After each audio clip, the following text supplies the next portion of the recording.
me. I have no excuses. I've been MIA, but for good reason. I got busier looking after all of my clients, making sure they were growing and reaching goals even when the world seems all doom and gloom. Come a little closer. What the heck is going on with our economy? Who else is exhausted?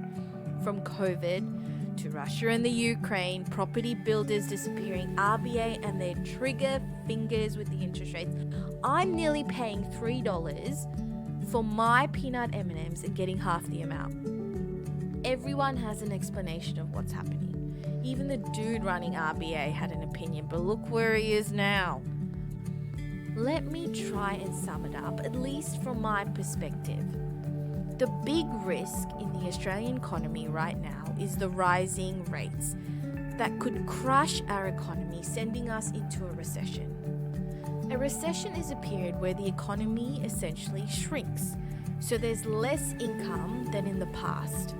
If we have 6 months of less income, i.e. 2 consecutive quarters, we are said to be in recession. We worry about recession because they often come with rising unemployment that takes a long time to stabilize.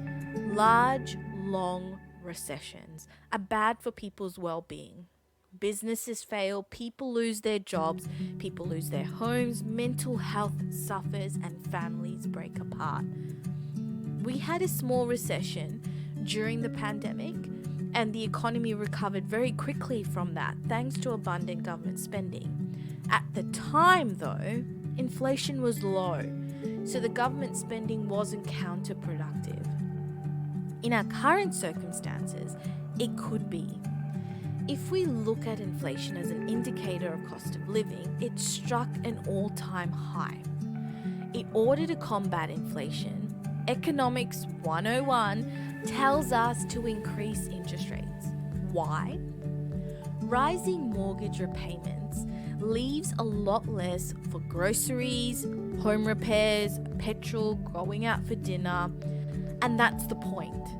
The RBA is hiking rates in order to pull money out of circulation.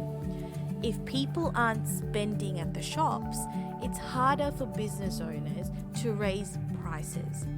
This is how they combat inflation. But they do so, they risk sending the economy backwards. It worked in the US. Over there, inflation is now down from a peak of over 9% to 4% over the year. In Australia, we are down to 6.8%. The difference in inflation allowed the US central bank to pause rate hikes, while our Australian counterpart continued to hike. Official rates have risen from 0.1% to 4.1%, lifting standard variable mortgage rates from 2.5% to 6.5%. The monthly repayments on a $600,000 mortgage have risen by over $1,000 in little more than a year. It's a fine balancing act.